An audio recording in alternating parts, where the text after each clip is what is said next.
కదులకుందువు సియోను కొండవలే, బెదరకుందువు బలమైన సింహం వలే. యేసయ్య నీ చెంతనుండగా ఏ చింత నాకింక లేదుగా. యేసయ్య నీ చెంతనుండగా ఏ చింత నీకింక లేదుగా. కదలకుందువు సియోను కొండవలే, బెదరకుందువు బలమైన సింహం వలే. ప్రభువైన యేసుక్రీస్తు నామములో ఈ ఉదయకాల సమయంలో మీ అందరికీ నా హృదయపూర్వక వందనాలండి. ప్రార్థన చేసుకుని ఒక పాట పాడి దేవుని నామాన్ని మహిమపరచుకుందాం. మా పరలోకపు తండ్రి, పరిశుద్ధుడా, ఈ పరిశుద్ధమైన ఘనమైన నామాన్ని బట్టి మీకే స్తోత్రములు. ఈ ఉదయకాల సమయం ఇచ్చినందును బట్టి స్తోత్రం. ఇచ్చిన ఆరోగ్యాన్ని బట్టి, ఆయుష్ను బట్టి, క్షేమకరమైన ఈ దినాన్ని బట్టి మీకు స్తోత్రం నాయన. మా తండ్రి, మా దేవా, ఈ ఉదయకాల సమయంలో ఈ టెలివిజన్ ద్వారా అనేక గృహాల్లోకి మీ మాటలు పంపబడుతూ ఉండగా నా స్వరాన్ని ముట్టుకొని మంచి జ్ఞానం ఇచ్చి అవసరమైన మాటలు అందింపచేసి మీ నామానికి మహిమ తెచ్చుకోనండి. వినుచున్న ప్రతి ఒక్కరి హృదయాల్లో మీ మాటలు కార్యసిద్ధి కలుగునట్లుగా సహాయం చేయమని ఈ దీవెనలు ఇస్తున్నాములు అడిగి వేడుకొంచున్నాము తండ్రి, ఆమేన్. మరొకసారి ప్రభు నామంలో మీ అందరికి వందనాలండి. ఓ పాట పాడి దేవుని నామాన్ని మహిమపరచుకుందాం. చాలా పాత పాట, కనుమరుగైపోతున్నాయి పురాతన పాటలన్నీ. సిలువ చెంత చెరిన నాడు అనే పాట పాడుకుందాం.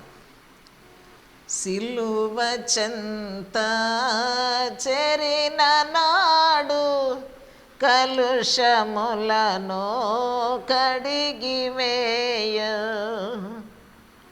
పౌలు వలెను శీలా వలెను సిద్ధపడిన భక్తుల చూచి, పౌలు వలెను శీలా వలెను సిద్ధపడిన భక్తుల చూచి, సిలువ చెంత చేరిన నాడు కలుషములను కడిగివేయ, కొండలాంటి బండలాంటి మొండి హృదయము మన్నించు, పండియోనా పాపులనైనా పిలచుచుండే పరము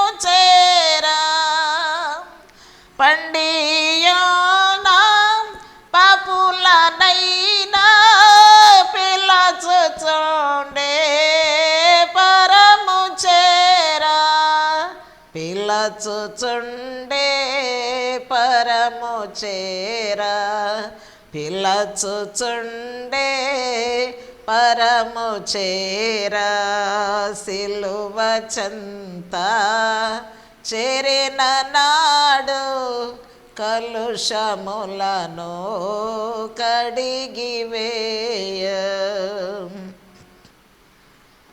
100 గొర్రెల మందలో నుండి ఒకటి తప్పి ఒంటరియాయే, 99 గొర్రెల విడచి ఒంటరి అయినా గొర్రెను వెదకిన, 99 గొర్రెల విడచి ఒంటరి అయినా గొర్రెను వెదకిన, ఒంటరి అయినా గొర్రెను వెదకిన్, ఒంటరి అయినా గొర్రెను వెదకిన్.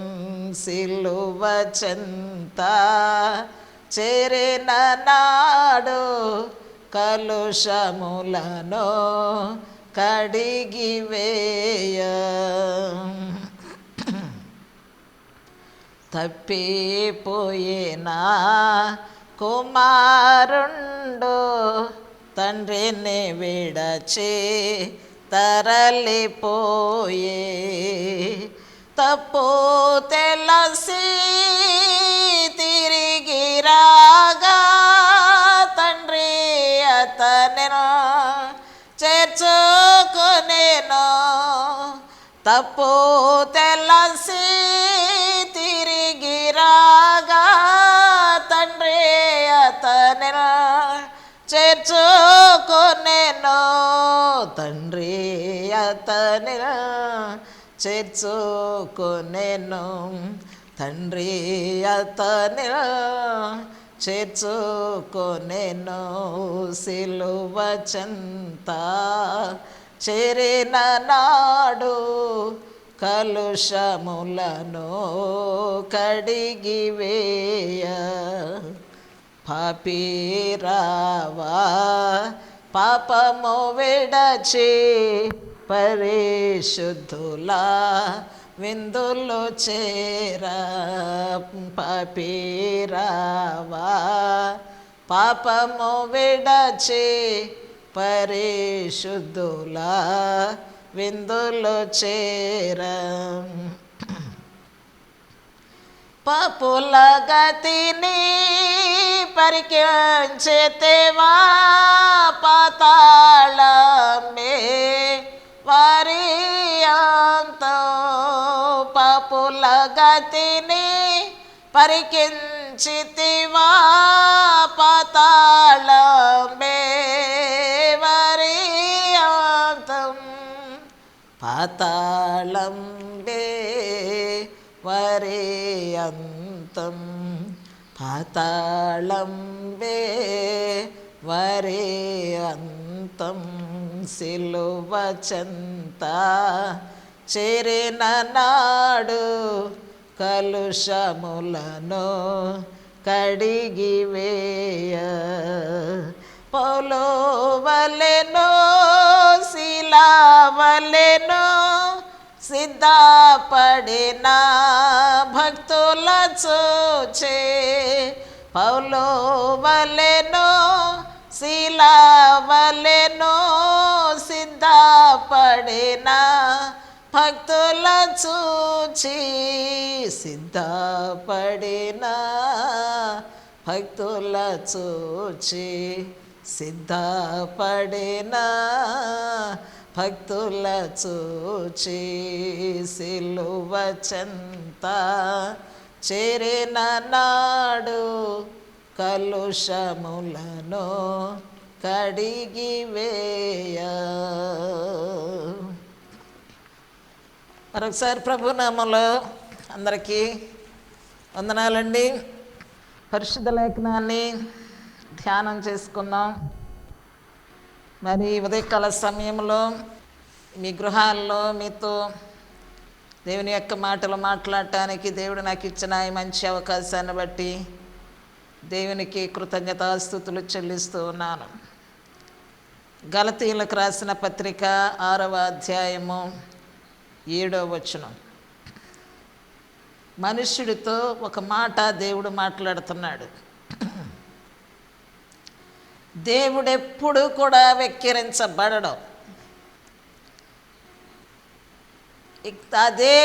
అదే మాట ఈ యొక్క గలతీ పత్రికలో చక్కగా వ్రాయబడినటువంటి మాట. మోసపోకుడి, దేవుడు వెక్కిరింపబడడం. మనుష్యుడు ఏమి విత్తునో ఆ పంటనే కోయును.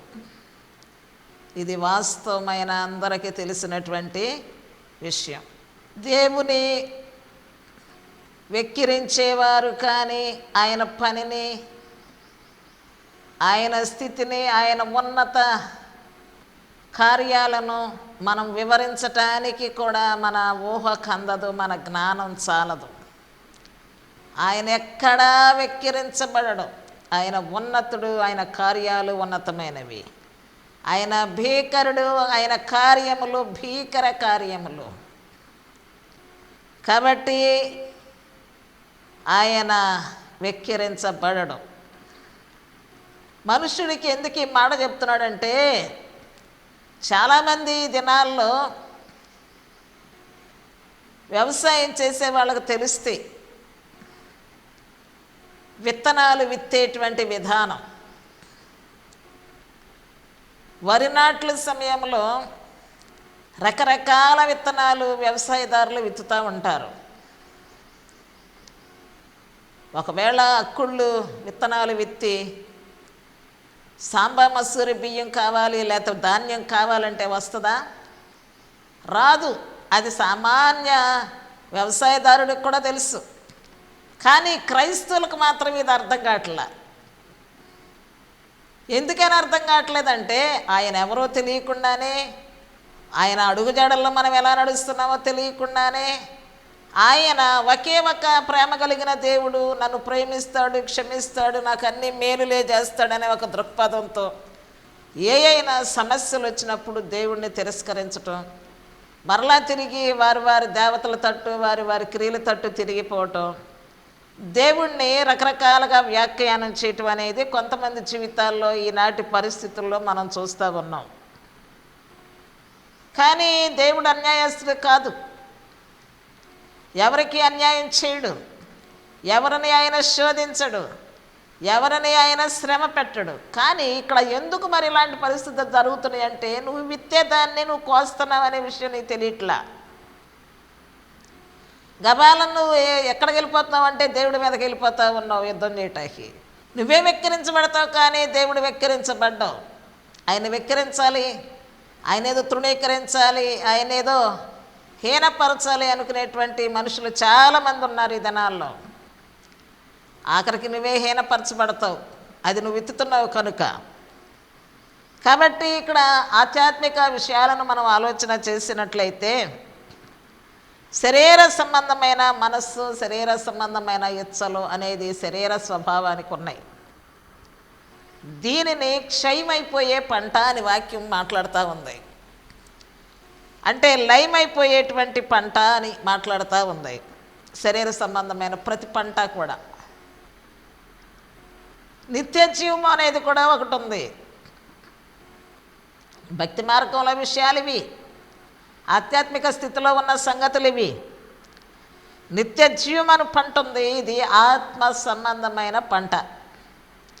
ఈ ఆత్మ సంబంధమైన విత్తనాలు కూడా మనము ఇవి ఏమి విత్తితే అవే కోస్తాం. మనము విసుగు లేకుండా మేలులే చేస్తూ ఉన్నాం అనుకోండి, అదే పంట కోస్తాం. సమయము దొరికిన కొలది మరి విశేషముగా మేలులు, నీతి క్రియలు అనే విత్తనాలు మనం విత్తుతున్నాం అనుకోండి, అందరి ఎడల మనం అదే చేస్తున్నాం అనుకోండి, అన్నీ మనకు అవే పంటను మనం కొయ్యగలుగుతాం. ఇది న్యాయం. కాబట్టి లూకాసు వార్త 16వ అధ్యాయం 10వ వచనంలో ఏం రాయబడిందంటే, మొట్టమొదట మీరు విశ్వాసమును విత్తండి, స్థిరమైన పంట అనేది ఒకటి ఉంది, అది కొయ్యండి. ఈ వచనాన్ని 10వ వచనాన్ని మనం చదివినట్లయితే, మిక్కిలి కొంచెములో నమ్మకముగా ఉండువాడు ఎక్కువలోనూ నమ్మకముగా ఉంటాడు. భక్తి జీవితానికి ఒక మెట్టు ఏంటంటే విశ్వాసం. విశ్వాసం అంటే ఏంటంటే కంటికి కనబడనటువంటి వాటిని, అదృశ్యమైన వాటిని దృశ్యమనుటకు రుజువు. కంటికి కనబడని వాటిని ఉన్నవని నమ్ముట విశ్వాసం అంటే. కాబట్టి కొంచెములో నమ్మకముగా ఉన్నవాడు ఎక్కువలోనూ నమ్మకముగా ఉంటాడు.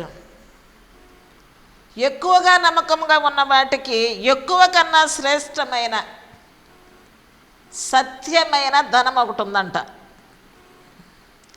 సత్యము అసత్యము అనేది ఒకటి ఉంది లోకంలో. పరిశుద్ధ గ్రంథంలో దాన్ని మరింత తేటగా మనం చూడవచ్చు. సత్యము అసత్యము, నీతి దుర్నీతి, చీకటి వెలుగు, ఇలాగన మనం చూడవచ్చు. నీవు కొంచెంలో నమ్మకముగా ఉంటే ఎక్కువలో కూడా నమ్మకంగా ఉంటావంట. ఎక్కువగా నమ్మకముగా నమ్మకస్తుడైనట్లయితే సత్యమైన ధనమును నీ వశము చేయటానికి ఇష్టపడతారంట. నువ్వు కొంచెంలో అపనమ్మకముగా ఉంటే ఎక్కువలోనూ అపనమ్మకంగా ఉంటావు. అప్పుడు నీకు సత్యం అనేటువంటి ఆ శ్రేష్టమైన ధనాన్ని నీకు ఎవరు వశం చేస్తారు? ఈ వచనం యొక్క అర్థం అది.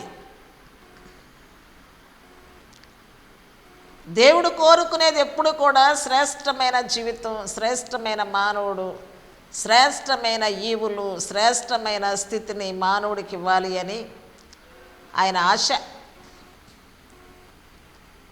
కానీ దానికి మనం అనుకూలంగా మన అడుగులు వేయలేకపోతున్నాం. దానికి మనం అనుకూలంగా నీతిని మనం విత్తలేకపోతున్నాం. దుర్నీతిని విత్తి నీతి అనే పంట కావాలని యుద్ధం చేస్తున్నాం. దొరుకుద్దా? ఏది విత్తితే అదే పంట అక్కడ ఉంటుంది, వేరే పంట ఉండదు. తర్వాత నువ్వు చింతపడతావు, ఏంటో నాకు మంచి పంట రాలేదు అని. నేనేమి విత్తాను అనేది నువ్వు ఆలోచన చెయ్యి, పరిశీలన చెయ్యి. దాని దగ్గర తేటగా చూడు, నేనేమి విత్తాను, ఆ విత్తనాలు ఏంటి, అవి శ్రేష్టమైనవా కావా? ఒకవేళ అందులో అపవాది వచ్చి గురుగులు ఏమన్నా విత్తి వెళ్ళాడా? శిష్యులు నిద్రపోతున్న సమయంలో అపవాది వచ్చి గురుగులు విత్తెళ్ళినప్పుడు గురుగులు గోధుమలు కలిసి పెరుగుతున్న కథ మనకు తెలుసు కదా. అలాగే ఈనాటి క్రైస్తవుల జీవితాల్లో కూడా రెండూ కలిసి పెరుగుతున్నాయి, కానీ అపవాది వచ్చి విత్తాడా నేను విత్తానా అనేటువంటి వ్యత్యాసం మాత్రం అర్థం కావట్లా. నేను విత్తలేదు, అపవాది విత్తలేదు, దేవుడే నాకు ఇవ్వలేదు అంటున్నారు చాలామంది. అది ఎంత తప్పండి? నీ నమ్మకత్వాన్ని కానీ, నీ శ్రేష్టకతను కానీ, నీ నీతిని కానీ, నీ న్యాయాన్ని కానీ ఆయన ఎన్నడూ కూడా దాన్ని వృధా చేయడు. ఆయన కోరుకునేదే అది కదా. వృధాగా చింతపడుతూ విత్తనం దగ్గర శ్రద్ధ లేక, ఆ విత్తనాల పట్ల అవగాహన లేక, ఆ విత్తనాలు విత్తేటప్పుడు నేను ఏమి విత్తుతున్నాను అనేటువంటి పరిశీలన లేకుండా విత్తి చింతపడుతూ ఉంటారు. ఈ దినాల్లో చాలామంది చింత, ఎక్కడ చూసినా చింతే, ఏ ఇంట్లో చూసినా చింతే, స్త్రీలను చూసినా చింతే, పురుషులను చూసినా చింతే, ఆఖరికి స్కూల్కి వెళ్ళే పిల్లలను చూసినా కూడా చింతే. వాళ్ళ చింతలు ఆడకుండే, వాళ్ళ బాధలు ఆడకుండే, బాధలు లేనటువంటి మనుషులు కనిపించట్లా. నిజంగా మనసారా హృదయపూర్వకంగా దేవుని ఆరాధించేవాడికే చింత ఉండదు కానండి. ఈ దేవుడు లేని జీవితాలు చిన్న లేదు పెద్ద లేదు, అందరికీ చింతే. కానీ ప్రభు చెప్తున్నాడు, మీరు చింతపడకుడి. ఫిలిప్పీలకు రాసిన పత్రిక 4వ అధ్యాయం 6వ వచనం 7వ వచనంలో చక్కని మాటలు రాయబడ్డాయి. ప్రతి విషయంలో ప్రార్థన విజ్ఞాపనల చేత దేవునికి కృతజ్ఞతాస్తుతులు చెల్లించండి. హృదయపూర్వకమైన మీ విన్నపాలు దేవునికి తెలియచేయండి. అప్పుడు సమస్త జ్ఞానమునకు మించిన దేవుని సమాధానము యేసు క్రీస్తు వలన మీ హృదయములకు మీ తలంపులకు కావలి ఉండును. ఇదెంత అవసరమైన కాపుదలో తెలుసా? ఇంటికి తాళాలు గట్టిగా ఎత్తాం, ఈ ఇంటి ఆరాం ఉండదు. నీ దేహము దేవునికి ఒక ఇల్లు, దేవునికి ఒక ఆలయము. ఆయన మనల్ని కొనుక్కున్నాడని గత వర్తమానాల్లో మనం విన్నాం. మనం విలువ పెట్టి కొనబడిన వారము, ప్రాణమిచ్చి కొనబడిన వారము, రక్తమిచ్చి కొనబడిన వారము, పరిశుద్ధాత్మక నిలయమైన మనము మన హృదయాన్ని ఏం చేస్తామంటే కాపుదల ఉందా లేదా అనేటువంటి విషయాన్ని కూడా మనం మర్చిపోతాం. ఎవరి కాపుదల? దేవుని కాపుదల. దేవుని కాపుదల ఎప్పుడు ఉంటుంది? నిశ్చింత నీ యావత్తు కూడా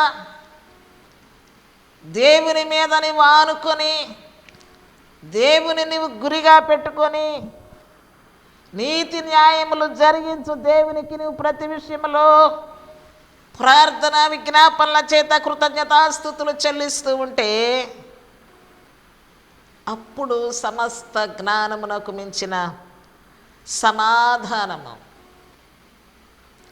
మీ హృదయములకును మీ తలంపులకును కావలియుండును. ఆయన కాపుదల లేకపోతే మనం ఎప్పుడు పనికిరాం. ఎందుకు పనికిరాం? యోబు గృహము చుట్టూ దేవుని కాపుదల ఉన్నంతకాలం ఎలా ఉందో మనకు తెలుసు.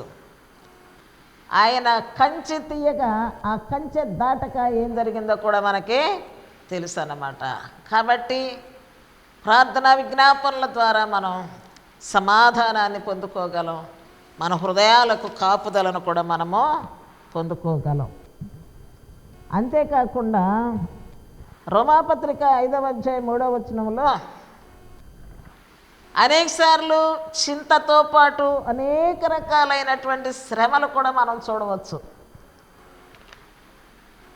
ఆ శ్రమ వచ్చినప్పుడు కూడా మనం చాలాసార్లు అదే మనసుతో చింతిస్తూ ఉంటాం. కానీ ఓర్పు అనేది మనం నేర్చుకుంటే ఆ శ్రమలో నుంచే మనకు ఓర్పు అనేది పుట్టుకొని వస్తుంది. ఓర్పు అనేది మనం నేర్చుకుంటే ఆ ఓర్పు ద్వారా మనకు నిరీక్షణ కలుగుతుంది. కాబట్టి శ్రమల యందు మనం అతిశయపడతాం, ఆనందపడతాం. శ్రమలను ఓర్చుకున్నట్లయితే ఆ ఓర్పు ద్వారా పరీక్షలు మనకు వస్తే ఆ పరీక్షల ద్వారా నిరీక్షణ మనకు వస్తుంది. ఆ నిరీక్షణ కలుగజేసిన మరి ఎరిగి అనేకమైన శ్రమల్లో మనము అతిశయపడటానికి అవకాశము ఉంటుంది. ప్రభునందే అతిశయమైన శ్రమలైనా సరే. యోహాను సువార్త 8వ అధ్యాయము 31వ వచనాన్ని 32వ వచనాన్ని మనం చదువుకున్నట్లయితే, కాబట్టి యేసు తనను నమ్మిన యూదులతో, మీరు నా వాక్యమందు నిలిచిన వారైతే నాకు శిష్యులై ఉండి సత్యమును గ్రహించెదరు. అప్పుడు సత్యము మిమ్మను స్వతంత్రులుగా చేయును. యేసుక్రీస్తు వారిని నమ్మిన అనేక మంది శిష్యులతో మాట్లాడుతున్నటువంటి మాట, మీరందరూ నా వాక్యమందు నిలిచి ఉండండి. నా వాక్యంలో నిలిచి ఉంటేనో, నా వాక్యాన్ని గైకొంటేనే మీరు నాకు శిష్యులు. నా వాక్యమును గైకొని నన్ను వెంబడించి నాకు శిష్యులుగా ఉంటే మీరు సత్యాన్ని గ్రహిస్తారు. అప్పుడు సత్యము మిమ్మల్ని స్వతంత్రులుగా చేయును. మత్తయి సువార్త 6వ అధ్యాయము 14వ వచనాన్ని మనం జ్ఞాపకం చేసుకుందాం. దానితో పాటు ఆ స్వతంత్రులుగా మనం చేయబడిన తర్వాత శిష్యులకు నేర్పినటువంటి ఒక గొప్ప కార్యక్రమం ఒకరినొకరు క్షమించుకొనుట, ఒకరి అపరాధములు ఒకరు క్షమించుకొనుట. ఈ యొక్క వాక్యము తేటగా మనకు చూపిస్తూ ఉంది. 6:14 మనుషుల అపరాధములు మీరు క్షమించిన ఎడల మీ పరలోకపు తండ్రియు మీ అపరాధములను క్షమించును. క్షమించుట అనే విషయాన్ని మనం నేర్చుకోవాలి. ఎప్పుడైతే ఈ శ్రమలతో కూడిన జీవితము, ప్రార్థనా విజ్ఞాపనలతో కూడిన జీవితము, ఆత్మ సంబంధమైనటువంటి జీవితాన్ని, అలయక మేలు చేసే జీవితాన్ని మనం ఎన్నుకుంటామో, కోరుకుంటామో, దానిలో మనం నడుస్తూ ఉంటామో, క్షమించే మనసు కూడా దేవుడు మనకు అనుగ్రహిస్తాడు. ఆ క్షమించే స్వభావాన్ని కూడా మనకు అనుగ్రహిస్తాడు. మన పరలోకపు తండ్రి మన అపరాధములను ఎలా క్షమించారో అలాగే మన యొక్క సహోదరుల యొక్క అపరాధములు కూడా మనం క్షమించబద్ధులమై ఉన్నాం. కష్టం అనిపిస్తుంది కానీ సాధన చేయాలి, ప్రాక్టీస్ చేయాలి, ప్రయాసపడాలి, అవలంబించుకోవాలి. దాన్ని అనుసరించినప్పుడు అది మనకు ఎంతో ప్రయోజనకరంగా ఉంటుంది. క్షమాపణ అనేటువంటి పని. ద్వితీయోపదేశ కాండము 28వ అధ్యాయం 1-2 వచనాలను మనం చదువుకున్నట్లయితే, నీవు నీ దేవుడైన యెహోవా మాట శ్రద్ధగా విని నేడు నేను నీకు ఆజ్ఞాపించుతున్న ఆజ్ఞలన్నింటినీ అనుసరించి నడుచుకొనిన ఎడల నీ దేవుడైన యెహోవా భూమి మీద ఉన్న ఆ సమస్త జనముల కంటే నిన్ను హెచ్చించును. భూమి మీద ఉన్న సమస్త జనుల కంటే ఎవరిని హెచ్చిస్తానంటున్నాడు? నా ఆజ్ఞలను అనుసరించి నడుచుకునే వారిని, నా మాటలు శ్రద్ధగా వినేవారిని, నేను ఆజ్ఞాపించుచున్న ప్రతి ఆజ్ఞను కూడా ఇష్టపూర్వకంగా అనుసరించాలి, హృదయపూర్వకంగా అనుసరించాలి. అలా అనుసరించినట్లయితే నీ దేవుడైన యెహోవా భూమి మీద ఉన్న సమస్త జనముల కంటే నిన్ను హెచ్చుగా హెచ్చించును. అంతేగాని కొబ్బరి నూనె సీసాకాయ పిచ్చుకుని ప్రార్థన చేయించుకొచ్చుకుంటే నువ్వు హెచ్చించబడవు. నువ్వు హెచ్చించబడాలి అంటే దేవుని యొక్క ఆజ్ఞలు నేర్చుకో, దేవుని నిబంధన తెలుసుకో, దేవుని మనస్సును గురించి ఆలోచన చెయ్యి. ఆయన క్షమించే గుణము గలవాడు. నువ్వే స్థితిలో ఉన్నా నిన్ను క్షమించటానికి, నిన్ను స్వతంత్రురాలుగా స్వతంత్రుడిగా చేయటానికి ఆయన ఇష్టపడుతూ ఉన్నాడు. ఆయన ఆజ్ఞలన్నిటినీ నువ్వు అనుసరించి నడుచుకున్నట్లయితే సమస్త భూజనులలో నిన్ను ఉన్నతముగా హెచ్చించే దేవుడిగా ఉన్నాడు. నిన్ను తలగా ఉంచే దేవుడిగా ఉన్నాడు. నిన్ను అప్పిచ్చేవాడిగా ఉంచుతాను, కానీ అప్పు చేయువాడిగా నీవు ఉండవు. ఉన్నతంగా హెచ్చించబడాలి అంటే ఆయన మాటకు లోబడాలి. నీ పాపములు క్షమించబడాలి. ప్రభువైన యేసుక్రీస్తు నామములో బాప్తిసం పొందాలి. నీ పాపములు కడిగి వేయబడిన పిమ్మటను సంఘములో చేర్చబడాలి. ఆయన అడుగు జాడల్లోనూ మాదిరిగా నడవాలి. పాపముతో పోరాడినంతగాను శ్రమ పడుతూ పాపమును లోకమును జయించాలి. మంచి విత్తనాలు విత్తాలి, మంచి పంటను కోయాలి. నీతి అనే విత్తనాలు విత్తాలి, నీవు నీతి పంటను కోయాలి. విశ్వాసం అనే విత్తనాలు విత్తాలి, స్థిరమైన పంటను కోయాలి. మిక్కిలి కొంచెంలో నమ్మకముగా ఉంటే మరి ఎక్కువలో కూడా నువ్వు నమ్మకంగా ఉంటావని నీ మీద ఆశతో ఈ కళ్ళతో ఎదురు చూస్తున్నాడు ఆయన నీ కోసం. నువ్వు తిరిగి వెనక్కి తిరిగి నీ మనస్సు మార్చుకొని నేను ఎలా ఉంటే నన్ను హెచ్చిస్తాడనే విషయాన్ని విన్న దాన్ని బట్టి నువ్వు దేవుని దగ్గరికి రావాలని ప్రేమపూర్వకంగా తెలియజేస్తూ ఉన్నాను. సామెతల గ్రంథము 16వ అధ్యాయము 18వ వచనములో కూడా చక్కని మాట కనబడుతుంది. భూమి మీద అందరినీ ప్రభు దీవించాడు. అందరికీ ప్రభు యేసుక్రీస్తు, అందరికీ రక్షకుడు, అందరికీ ఆయన దేవుడు. కాబట్టి ఎవరి పక్షమున ఆయన పక్షపాతిగా ఉండే దేవుడు కానే కాదు. అనేకసార్లు మనము దేవునికి వ్యతిరేకముగా గర్వముగా నడుస్తూ వ్యవహరిస్తూ ఉంటాం. సామెతల గ్రంథంలో చెప్పబడిన మాటను మనం చదువుకుందాం.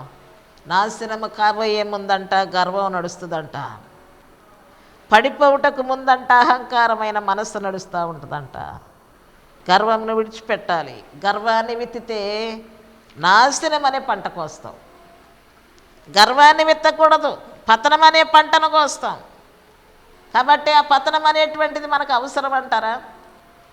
కాబట్టి మనలో ఉన్న గర్వాన్ని విడిచిపెట్టాలి. మనలో ఉన్నట్టు అహంకార స్వభావాన్ని విడిచిపెట్టాలి. దేవుని మాటలను ఇష్టపూర్వకంగా అంగీకరించి అనుసరించబద్ధులమై ఉన్నాం. 126వ కీర్తన 5వ వచనాన్ని మనం చూసినట్లయితే, కన్నీళ్లు విడుచుచు విత్తువాడంట సంతోషముతో పంటలు కోస్తాడు. ఊరికే మేలులు కావాలని కోరుకోవటం స్వార్థముతో కూడిన మనస్సు అండి. నువ్వు పని చెయ్యి, ప్రభు దగ్గర నమ్మకంగా ఉండు, ప్రభుకి ఇష్టాలుగా ఉండు, ఆయన కుమారుడిగా మారు, ఆయన కుమార్తెగా మారు, పరిశుద్ధపరచబడు, ప్రభు రక్తములో కడగబడు, యేసుక్రీస్తు నీ రక్షకుడని విశ్వసించు. బాప్తిసం ద్వారా నీ పాపాలు కడిగి వేయబడతాయి. అప్పుడు నువ్వు సంతోషంతో నీ పంటలను కోసుకునేటువంటి అవకాశాన్ని దేవుడిస్తాడు. యోబు గ్రంథము 4వ అధ్యాయం 8వ వచనంలో ఆయన మాట చెప్తూ ఉన్నాడు, నేను చూచినంత వరకు అక్రమాన్ని దున్ని కీడును విత్తువారు దానినే కోస్తారు. అక్రమాన్ని విత్తుతారా?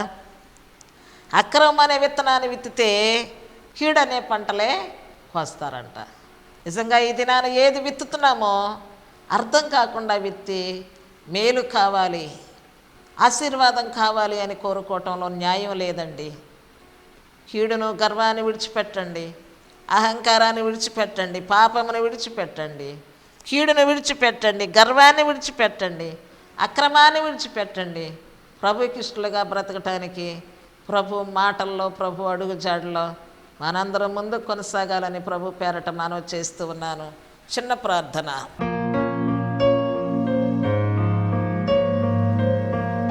మా పరలోకపు తండ్రి, పరిశుద్ధుడా, ఈ పరిశుద్ధమైన ఘనమైన నామానికి స్తోత్రాలు చెల్లిస్తూ ఉన్నాం. దేవా, మీరెప్పుడు పడరు ప్రభువా. మనుషులు ఏదైతే విత్తుతున్నారో ఆ పంటనే కోస్తూ ఉన్నారు. అక్షయమైన దాని కొరకు ఎదురు చూడటం విడిచిపెట్టి క్షయమైపోయే ఈ శరీర సంబంధమైన ఇచ్చల కొరకు ప్రయాసపడకుండా కాపాడండి. నీతి అనే విత్తనాన్ని విత్తటానికి మమ్మల్ని అందరినీ సిద్ధపరచండి. ఈ ఆజ్ఞలను విని అనుసరించి అనేకుల్లో తలగా ఉండటానికి కృప చూపండి. ఈ వర్తమానాన్ని వింటూ ఉన్న చిన్న బిడ్డలను, పెద్దవారిని, కుటుంబస్తులందరినీ వారి వారి అవసరాలన్నిటిని మీరు తీర్చి నీ మహిమకు వారసులుగా చేయమని ఈ దీవెనలో ఇస్తున్నాము అడిగి వేడుకొనుచున్నాము తండ్రి. ఆమేన్. అందరికీ వందనాలు. మరలా వచ్చే వారం కలుసుకుందాం. కదులకుందువు సీయోను కొండవలే, బెదరకుందువు బలమైన సింహం వలే. యేసయ్య నీ చెంతనుండగా ఏ చింత నాకింక లేదుగా. యేసయ్య నీ చెంతనుండగా ఏ చింత నీకింక లేదుగా. కదలకుందువు సీయోను కొండవలే, బెదరకుందువు బలమైన సింహం వలే.